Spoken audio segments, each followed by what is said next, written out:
Did you know that in a world brimming with financial aspirations, a remarkable group seems to hold the secret to wealth? They're not Wall Street moguls or Silicon Valley tycoons, but rather a community whose ancient wisdom has paved a path to prosperity for generations. So, in today's video, we're embarking on an eye-opening journey into the heart of Jewish tradition, where timeless rules for becoming rich have quietly thrived for centuries. Without further ado, let's get started. You've probably heard the saying that whatever a Jew touches, it prospers. They almost have the legendary magical touch, turning everything into gold. But what's the story behind this phenomenon? Interestingly, only 3% of Americans are Jewish, but an astonishing 67% of the Forbes 400 are Jewish. So why do Jewish people seem to have a unique knack for prospering, no matter where they find themselves in history? Well, Jews are renowned for their exceptional ability to manage money wisely and create wealth. It's not just a coincidence. It's a fascinating pattern that repeats itself across generations and continents. Let's talk numbers. About 1 in 4 Jews boasts a family income of $200,000 or more. When you compare that to the general U.S. population, where only 4% fall into that category, it's clear that something unique is at play. But it's not just about the high earners. It's also about the low-income end of the spectrum. Only 1 in 10 U.S. Jews reports annual household incomes below $30,000, in stark contrast to the 26% of all U.S. adults who struggle to make ends meet. This broad income range within the Jewish community shows remarkable resilience and adaptability. So you might be wondering, what hidden gems lead to this incredible financial success? How can we apply these timeless principles to our own lives? Number 5, a wealth mindset. You see, throughout Jewish history, poverty has rarely been idealized. It's not viewed as a virtue, but as an unjustifiable burden. As authors Jacob and Greer put it, Jewish texts have consistently portrayed poverty in this negative light. Their perspective is clear. Judaism doesn't promote poverty as a sign of righteousness, as some other belief systems might. Instead, it champions the idea that everyone should strive to avoid poverty and work to earn their livelihood. Personal responsibility and a strong work ethic are at the core of this belief. Jewish tradition also emphasizes the act of giving. They believe in contributing 10 to 20% of their income to religious and charitable causes. But they don't rely on charity as a means to lift themselves out of poverty, nor do they want to become a burden on the community. This mindset lays a solid foundation for success, clarifying that self-sufficiency is the ultimate goal. It's about being financially responsible and taking care of oneself while also giving back to the community. Number 4, teaching children about money. The Jewish community has a unique approach to teaching their children about money, and it all begins with instilling these valuable lessons from the moment they can speak. The foundation of this practice is rooted in the biblical principle that says, "Teach a child the way of the Lord, and when they grow, they will not depart from it." So teaching children about money becomes an integral part of their culture. Jewish children are taught about wise money management using 5 jars, each carefully labeled and equipped with an opening at the top. In modern times, you could think of these jars as piggy banks or home banks. These jars bear the labels tithe, giving and offering, saving, investing, and spending. But how does it work?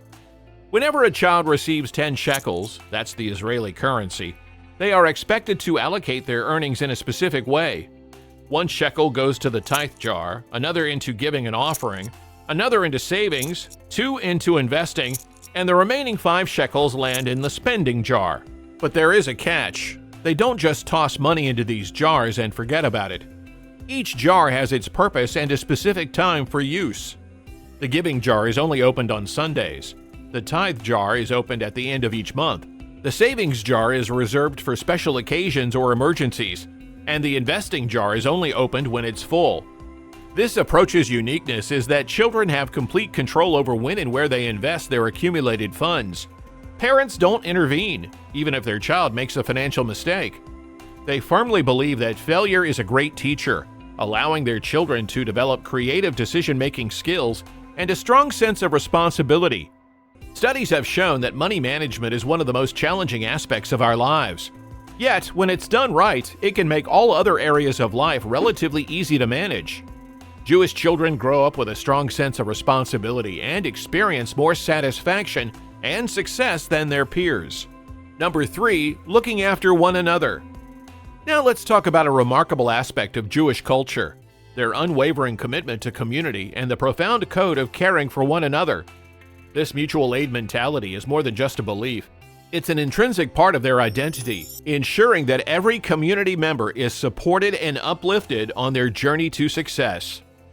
In the Jewish tradition, the community is the heartbeat of their strength. It's a place where people come together to celebrate their successes and support one another during tough times. When someone in the community embarks on the journey of opening a new business, you can be sure that the community will rally around them, offering support, encouragement, and practical assistance.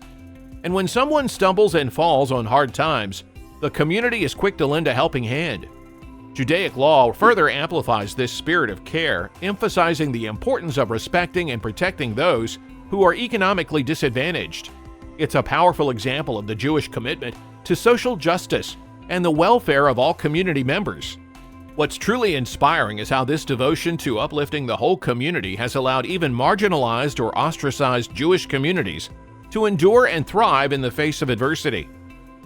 Number 2, investing. In Charles' book, The Money Code, ancient Jewish wisdom on financial success takes center stage. From Jewish religious texts, Charles derives 7 key money codes, with one of them focusing on the art of investing. This code is rooted in Talmudic teachings and emphasizes the need to keep money readily available for investment opportunities.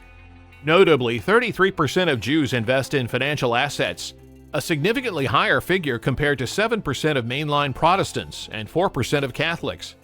Charles reinforces this idea with a quote from banker Edmund Safra: "If you don't sow, how will you harvest?" This emphasizes the vital link between investing and future financial success. As Charles describes it, the journey to wealth often requires a period of spending restraint and diligent saving. The Tanakh is cited stating that those who love pleasure become poor, those who love wine and luxury will never be rich. This serves as a reminder that prioritizing immediate gratification can impede long-term financial growth. The book advocates for a strong work ethic, saving diligently, and strategically accumulating financial asset investment resources. The ultimate goal is to secure the returns needed to support one's lifestyle and future needs. Charles expresses concern about the prevailing consumerist culture, quoting the Tanakh, "The wise have wealth and luxury, but fools spend whatever they get." This quote encourages prioritizing financial prudence over reckless spending. The Book of Law underscores the value of time and money, highlighting that every luxury carries a cost in precious hours of life. The lesson is clear: it's wise to delay purchases until you can genuinely afford them, and unwise borrowing can lead to a position of slavery. Number 1, networking. It's often said it's all about the network, and the Jewish community understands this concept well. Simply put, networking means building connections with other professionals, and the underlying principle is that networking should be mutually beneficial. In the business and success world, networking is crucial to building a better reputation, increasing visibility, cultivating a more robust support network, fostering improved business growth, and establishing more impactful connections. What sets the Jewish approach to networking apart is their deep-rooted belief in the power of social circles. In an average community, people often operate in isolation, with little concern for their neighbors or businesses. However, it's a different story within the Jewish community. They understand that social circles offer friendship and support, and a wealth of information and opportunities.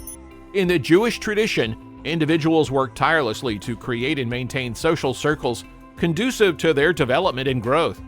They watch over each other, help, and ensure that the cash flow keeps circulating within the circle. This community-centric approach to networking is a powerful driver of success. So now, as we wrap up, which of these concepts we've discussed fascinated you the most and why? Comment down below, and we'll see you in the next one.